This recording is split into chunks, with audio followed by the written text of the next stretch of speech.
Ito na yung ice golem na may ilang pirasong malalaking ipin. At ito may mga promotor na pinapagamit lang tayo ng ice golem. Isa pa to, may nalalaman pa nga amin sa crush niya pag magawa ko na yung puro ice golem lang. Huwag ka na umamin na idol, hindi ka crush ng crush mo. At ito na nga, 20 pirasong puting bakulaw yung naman ng army camp. Pati yung reinforcement ko dito, 3 puting bakulaw lang. Napagamit na naman ako dito ng pinababawal ng power potion. Dahil sa level 4 lang yung puting bakulaw ko dito sa account ko at H15. At ito naman yung mga alaga at equipment na nakaset sa mga hero. At dito ko nga sinubukan sa round 5 ng Clan War League.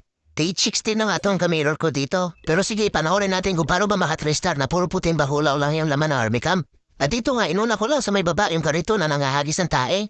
Tapos siya na yung bahala magtanggal sa mga dipes na nandyan naabot ang mga tae niya. Tapos nilapag ko naman si Tatang dito sa may 3 o'clock. Ginamitan ko lang ng Imbispell yung Wizard Tower at pinatamaan ko ng bulalakaw ni Tatang yung Archer Tower para matanggal na kaagad yung isang single IT kasama yung Monolith para bawas sa sakit sa ulo sa mga puting bakulaw. Tapos nilapag ko na yung Tupake na Queen para mahila na si Tatang at mag-alay lakat na sila papunta dito.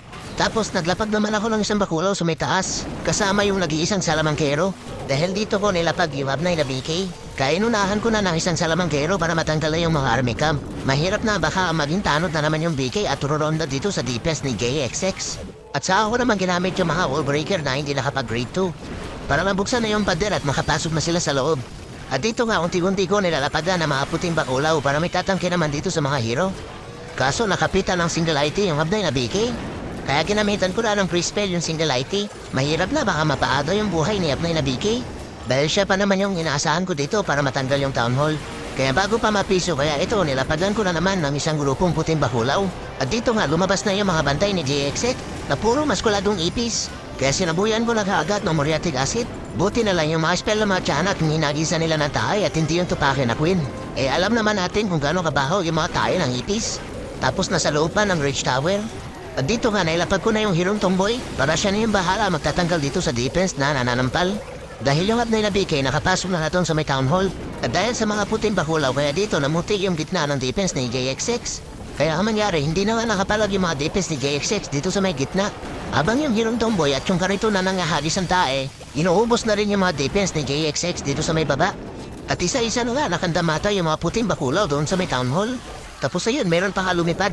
Kaya halos di na nga nakaporma yung mga defense ni JXX dahil sa mga puting bakulaw. Kawawa naman hindi man lang makagante yung mga defense ni JXX. Kaya ang mangyari isang mortar na lang at isang kanyon yung naiwan na defense dito sa base ni JXX. Kaso nahuli pa ng ipo-ipo yung Abnay na BK kasama yung Hirong Tomboy. Kaya ayun, sumayaw pa nga ng moonwalk. Ang dami pa ang mga building sa pakalat-kalat dito sa may baba. Kaya bago pa matayin yung mga pinaggagawa kong kalokohan dito sa base ni JXX, ginamit ko na yung dalawang natitirang puting bakulaw pang linis dito sa mga building sa pakalat-kalat sa baba. At meron pa nga natitirang isang free spell kaya ito tinapon ko na doon sa may jump spell. Dahil kanina pa patalon-talon kaya ayun, prinis ko muna. Kaya dito na 3-star ko nga yung defense ni JXX na halos puro puting bakulaw lang yung laman ng army camp at reinforcement. Kaya sa mga gusto kumaming dyan sa crush nila, huwag mong subukan, masisira ang buhay mo.